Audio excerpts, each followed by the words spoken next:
गाजियाबाद में पत्रकार विक्रम जोशी की इलाज के दौरान मौत हो गई। घायल पत्रकार ने अस्पताल में इलाज के दौरान दम तोड़ दिया। आपको बता दें कि 20 जुलाई की रात बदमाशों ने सिर में पत्रकार को गोली मार दी थी। इस मामले में अब तक 9 आरोपियों की गिरफ्तारी हो चुकी है। लापरवाही के चलते चौकी इंचार्ज को भी सस्पेंड किया गया है।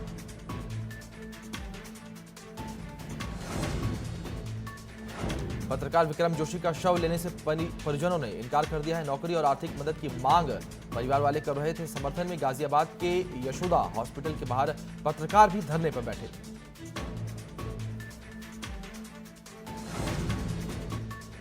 पत्रकार विक्रम जोशी के परिवार को सीएम योगी ने 10 लाख रुपए की आर्थिक मदद देने का ऐलान किया है। पत्नी को नौकरी और बच्चों की फ्री पढ़ाई की भी मांग मानी गई है। एसएसपी ने कहा है कि सीओ को जांच सौंपी गई है।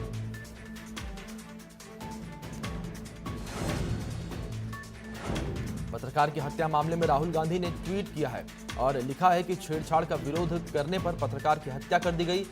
शोकग्रस्त परिवार को मेरी संतावना है। साथ ही लिखा कि वादा था कि राम राज देंगे लेकिन दे दिया गुंडा राज।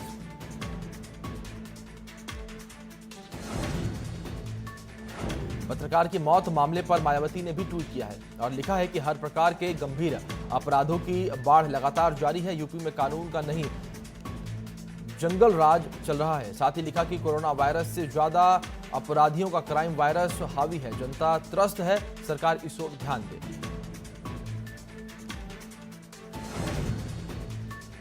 कानपुर शूटआउट को लेकर बड़ा खुलासा सामने आया है। दरअसल दबिश से 37 मिनट पहले एफआईआर दर्ज कराई गई थी। राहुल तिवारी के तरफ से केस करवाया गया था। आपको बता दें कि दबिश के दौरान 8 पुलिसकर्मी शहीद हुए थे।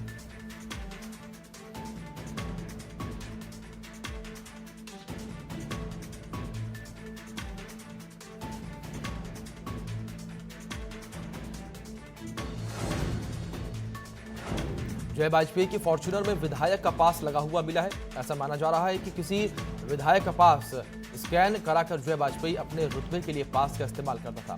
आपको बता दें कि विक्रम कांड के बाद 3 लावारिश कारें मिली थी। तीनों कारें 15 दिन से काकादेव थाने में खड़ी थी।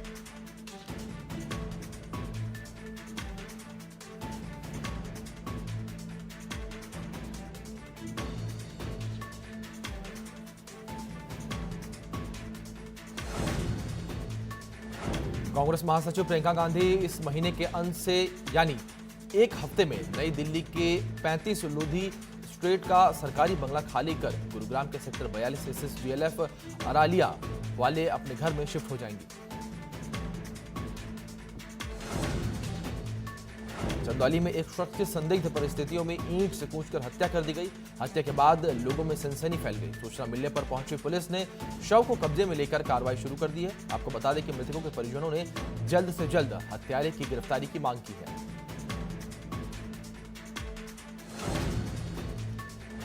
आगरा में एक फैक्ट्री में युवक का शव पड़ा हुआ मिला। युवक का शव मिलने के बाद लोगों में हड़कंप मच गया। लोगों ने हत्या की आशंका जताई है। लोगों ने इसकी सूचना पुलिस को दी। घटनास्थल पर पहुंची पुलिस ने शव को कब्जे में लेकर पोस्टमार्टम के लिए भेज दिया है। आपको बता दें कि युवक का शव एक तार से बांधकर फेंका गया था। अमेठी में सेना में तैनात जवान के पिता की धारदार हथियार से हत्या कर दी गई। इतना ही नहीं, जवान की भाभी को भी हथियारों ने पीट कर अधमरा कर दिया, जिसे गंभीर हालत में अस्पताल में भर्ती करवाया गया है, जहां उनका इलाज चल रहा है। फिलहाल मामले की गंभीरता को देखते हुए खुद एसपी मौके पर पहुंची और जल्द से जल्द हत्यारों को गिरफ्तार करने का दावा किया। लखनऊ में उधारी मांगने पर दबंगों ने महिला और उसके पति को जमकर पीटा।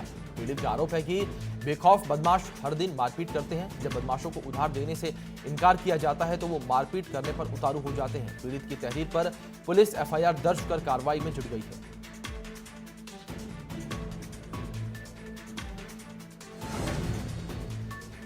मथुरा में राजा मानसिंह हत्याकांड में आज उस सजा का ऐलान किया जाएगा। राजा मानसिंह हत्याकांड में 11 लोग दोषी पाए गए हैं। आपको बता दें कि इस हत्याकांड का 35 साल बाद इंसाफ होगा। साथ ही इस हत्याकांड में 3 लोगों को बरी भी कर दिया गया है। पुलिस की गोली लगने के बाद राजा मानसिंह की हत्या हुई थी। शाहजहांपुर में समारोह में दबंगों की खुलेआम दबंगई देखने को मिली है। दबंग अवैध असलाहों से फायरिंग करते नजर आ रहे, जिसका वीडियो अब सोशल मीडिया पर वायरल हो रहा है। खुलेआम फायरिंग से लोगों में दहशत का माहौल बना हुआ है। वहीं इस मामले में पुलिस कुछ भी बताने से इनकार कर रही है।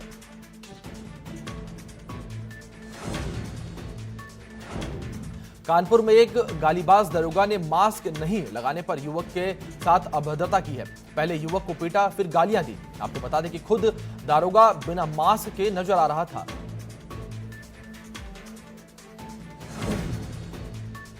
अहमदाबाद जेल में बंद बाहुबली नेता और पूर्व सांसद अतीक अहमद पर सरकार का शिकंजा कसता चला जा रहा है। इसी सिलसिले में प्रयागराज पुलिस ने अतीक अहमद के कार्यालय में छापेमारी कर एक राइफल और एक पिस्टल बरामद की है। दरअसल अतीक अहमद की राइफल और पिस्टल का लाइसेंस निरस्त कर दिया गया है, लेकिन अभी तक इन असलहों को जमा नहीं किया गया था।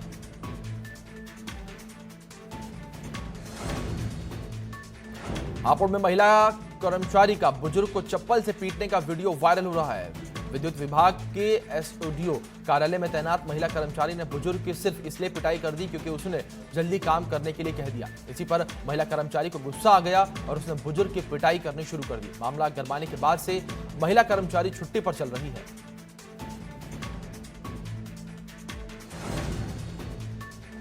नोएडा में नामी कंपनी सैमसंग के गोदाम से मोबाइल के पार्ट्स चोरी करने का मामला सामने आया है। मामले में पुलिस ने बड़ी कार्रवाई की है।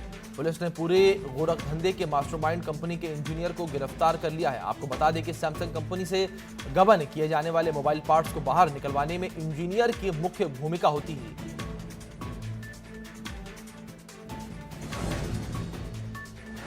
गोंडा में रास्ते में पानी भरने की वजह से परिजन वृद्ध को चारपाई पर अस्पताल लेकर गए। अब ये वीडियो सोशल मीडिया पर वायरल हो रहा है।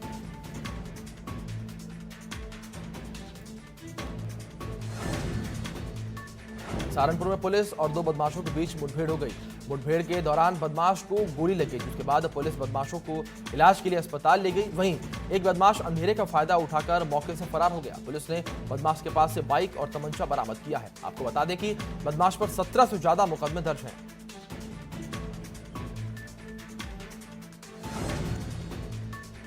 मेरठ में बदमाश और पुलिस के बीच मुठभेड़ हो गई। मुठभेड़ में 20,000 के इनामी बदमाश को गोली लग गई, जबकि एक बदमाश भागने में कामयाब हो गया। आपको बता दें कि बदमाश पर वाहन चोरी के 27 से ज्यादा मुकदमे दर्ज हैं।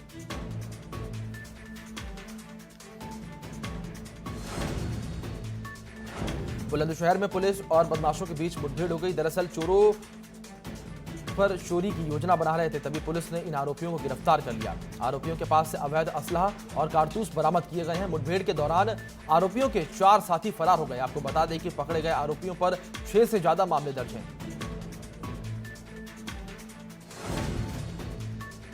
कौशाम्बी में खेत के विवाद में 2 पक्षों में मारपीट हो गई। ये मारपीट पुलिस चौकी के पास बीच सड़क पर हुई। दोनों पक्षों में जमकर लाठी डंडे चले। मारपीट में महिला भी शामिल थी। दोनों पक्षों में 6 से ज्यादा लोग घायल हुए हैं। वहीं 2 लोगों की हालत गंभीर बनी हुई है। मारपीट का वीडियो अब सोशल मीडिया पर वायरल हो रहा है।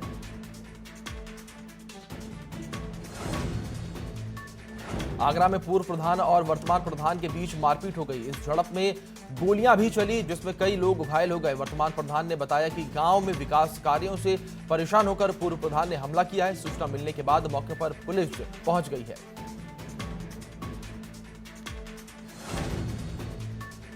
अलीगढ़ में एक दुकान पर हंगामा हो गया। इस दौरान लोगों ने एक दूसरे पर जमकर चाकू और लाठी डंडे चलाए, जिसमें बाप बेटे घायल हो गए हैं। सूचना मिलने पर पहुंची पुलिस घायलों को जिला अस्पताल ले गई। वहीं तनातनी के माहौल को पुलिस ने शांत करवाया। दोनों ही पक्ष एक दूसरे पर आरोप और प्रत्यारोप लगा रहे थे।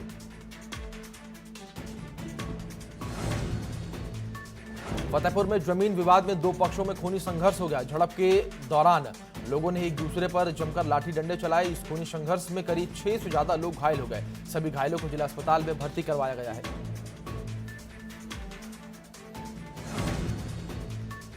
रामपुर में राशन डीलर राशन को भरकर बेचने जा रहा था, लेकिन इसी दौरान ग्रामीणों ने उसे पकड़ लिया। गाड़ी में 25 कट्टे भरे हुए मिले और राशन डीलर की दुकान पर जाकर स्टॉक चेक किया तो स्टॉक कम मिला। पूर्ति निरीक्षक ने केवल राशन डीलर को कार्रवाई की चेतावनी देकर छोड़ दिया। आरोपी राशन डीलर के खिलाफ कोई भी लीगल कार्रवाई नहीं की गई है। उधम सिंह नगर के डीएम पर विधायक ने विशेषाधिकार हनन का आरोप लगाया है और विधायक ने ईमेल के जरिए नोटिस भी भेज दिया है। विधायक का कहना है कि सूचना मांगने पर डीएम ने अपमानित किया, साथ ही कहा कि आपकी याददाश्त कमजोर है। उधम सिंह नगर के एसएसपी भी अपराधियों को सरेंडर या एनकाउंटर करने की चेतावनी दे रहे हैं। नवनियुक्त पुलिस कप्तान दिलीप सिंह कुंवर ने कहा कि उनके क्षेत्र के सभी 45 अपराधी 15 दिनों के अंदर सरेंडर कर दें, नहीं तो उनको पुलिस एनकाउंटर में मार देगी। उन्होंने बताया कि सभी 20,000 और 10,000 रुपए समेत अन्य इनामी बदमाशों को चेतावनी दी गई है कि वो आत्मसमर्पण कर दें। रामपुर में पुलिस ने रेप मामले में छेड़खानी का मुकदमा दर्ज कर लिया है। दरअसल जंगल से चारा लेने गई नाबालिग लड़की से तमंचे की नोक पर दुष्कर्म किया गया, जिसका रिपोर्ट दर्ज कराने गए पीड़ित परिवार को पुलिस ने थप्पड़ मार दिया। जब मामला उत्तर प्रदेश बाल अधिकार संरक्षण आयोग तक पहुंचा तो दर्जा राज्य मंत्री ने गांव पहुंचकर पीड़ित के बयान दर्ज करवाया, न्याय का आश्वासन दिया है।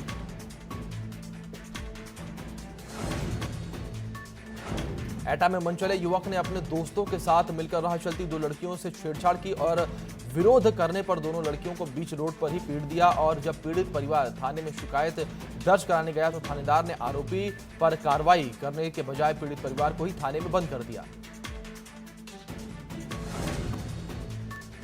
रुद्रपुर में बच्चों ने अपनी पॉकेट मनी से सैनिटाइजर और मास्क बनाकर लोगों को बांटा और एक संदेश देने का काम किया। बच्चों ने बिना किसी की मदद से अपने हाथों से मास्क और हैंड सैनिटाइजर बनाया और पैदल चलने वाले राहगीरों और वाहन से आने जाने वाले लोगों को रोककर मास्क और सैनिटाइजर बांटा। सीएम त्रिवेंद्र सिंह रावत ने पुलिस कांस्टेबल मंजीता के सुसाइड का सीबीसीआईडी से जांच के आदेश दिए हैं। इस संबंध में जिला पंचायत अध्यक्ष मधु चौहान ने सीएम से मुलाकात कर मंजीता की सुसाइड की जांच की मांग की थी। उन्होंने सीएम को बताया कि उनके परिवार का कहना है कि मृतका किसी आपराधिक षड्यंत्र का शिकार हुई है, जिसकी जांच कराई जाए। देहरादून में पुष्पांजलि बिल्डर के मालिक दीपक मित्तल पर पुलिस ने एक और मुकदमा दर्ज किया है। इससे पहले दीपक मित्तल पर 2 मुकदमा पुलिस ने दर्ज किया था। दरअसल बिल्डर ने मर्चेंट नेवी में काम कर रहे एक व्यक्ति से पैसा लेने के बावजूद उसका फ्लैट किसी दूसरे व्यक्ति को बेच दिया था। साथ ही पुलिस ने बताया कि लगातार पुष्पांजलि बिल्डर्स के खिलाफ शिकायतें मिल रही हैं।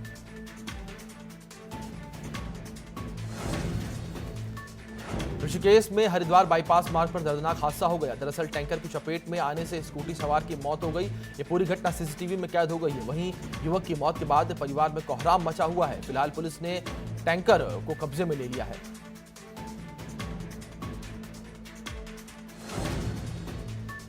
आगरा में नेशनल हाईवे पर तेज रफ्तार डीसीएम रोडवेज बस से टकरा गई, जिसके बाद डीसीएम चालक गंभीर रूप से घायल हो गया। कड़ी मशक्कत के बाद ड्राइवर बाहर निकला। हादसे के बाद हाईवे पर जाम लग गया।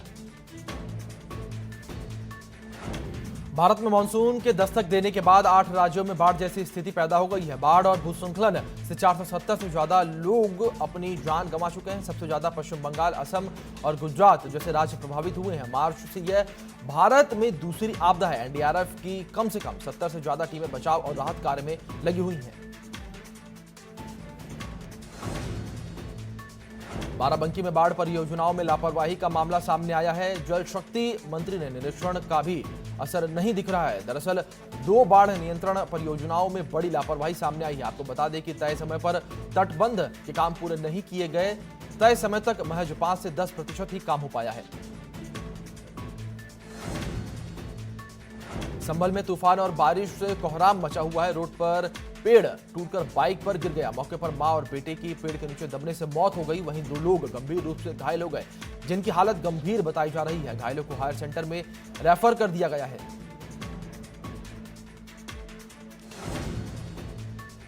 महोबा में जिला अस्पताल स्विमिंग पूल बन गया है। दरअसल बारिश की पानी से अस्पताल जलमग्न हो गया है। 1 घंटे हुई बारिश से सभी लोग परेशान हो गए। इमरजेंसी वार्ड तक में घुटने तक पानी भर गया है। पानी भरने की वजह से इलाज में काफी परेशानी होने लगी है। वहीं मरीजों के संक्रमण फैलने का खतरा बढ़ रहा है। गाजीपुर के रौजा इलाके में अचानक सवारियों से भरी ई रिक्शा सड़क पर पलट गई। ऑटो में सवार लोगों को मामूली चोटें आई हैं। बारिश के पानी से लबालब भरे NH 31 की घटना बताई जा रही है। बारिश की वजह से इस सड़क में गड्ढे हो गए हैं, जो दिनों के लिए मुसीबत बन गए हैं, जिससे कभी भी कोई भी बड़ा हादसा हो सकता है।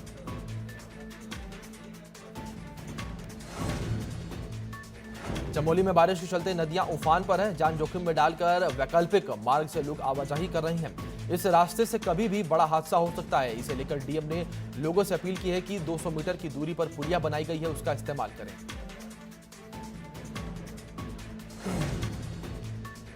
ऋषिकेश नगर निगम क्षेत्र के 20 बीघा में शिकायत के बावजूद अधिकारियों ने बरसाती पानी की निकासी का कोई इंतजाम नहीं किया, जिसके चलते भारी बारिश में एक मकान की दीवार भरभराकर गिर गई। गनीमत रही कि इस दौरान दीवार की चपेट में घर में सो रहा कोई भी व्यक्ति नहीं आया। हैरानी की बात यह है कि 20 बीघा इलाके में ये सामान्य काफी लंबे वक्त से बनी हुई है समस्या। अमेरिकी रक्षा मंत्री मार्क एस्पर ने कहा है कि अमेरिका, भारत और चीन के बीच लाइन ऑफ एक्चुअल कंट्रोल पर कड़ी नजर बनाए हुए है। इस क्षेत्र में चीनी सेना की आक्रामक गतिविधियों को अस्थिर करने वाला बताते हुए मार्क एस्पर ने कहा कि अमेरिका एलएसी पर स्थिति की बारीकी से मॉनिटरिंग कर रहा है।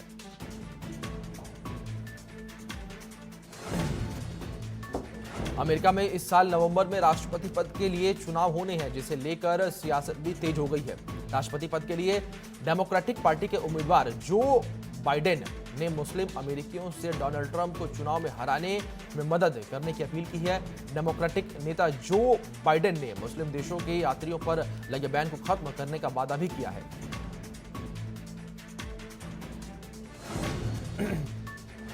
अमेरिका ने चीन पर निशाना साधते हुए बोला कि चीनी हैकर्स कोरोना वायरस से संबंधित रिसर्च को निशाना बना रहे हैं। अमेरिका के जस्टिस डिपार्टमेंट ने 2 चीनी हैकर्स पर दुनिया भर की कंपनियों से करोड़ों डॉलर के व्यापार से जुड़े सीक्रेट्स को चुराने का आरोप लगाया है। साथ ही कहा कि चीनी हैकर्स ने उन कंपनियों को भी टारगेट किया है जो कोरोना वायरस के लिए वैक्सीन तैयार करने में जुटी हुई है। अमेरिकी सांसद के निचले सदन प्रतिनिधि सभा ने लद्दाख गतिरोधक को लेकर भारत के समर्थन में प्रस्ताव पारित कर दिया है। भारतवंशी एबी बेरा और एक अन्य सांसद स्टीव शैबेस राष्ट्रीय रक्षा प्राधिकरण अधिनियम में संशोधन का प्रस्ताव लाए थे। इस सदन ने सर्वसम्मति से मंजूरी दे दी है। प्रस्ताव में कहा गया है कि चीन ने गलवान घाटी में आक्रामकता दिखाई है। दुनिया के सबसे ठंडे स्थान के तौर पर चर्चित साइबेरिया के जंगलों में आग फैलती ही जा रही है। पूर्वी रूस का बड़ा इलाका इसी चपेट में है। अब छोटे कस्बे भी चपेट में आ गए हैं। रूस की एरियल फॉरेस्ट प्रोटेक्शन सर्विस के मुताबिक 99,000 एकड़ में 197 जगह पर आग फैली है। 5,000 से ज्यादा लोग इस आग को बुझाने में लगे हुए हैं।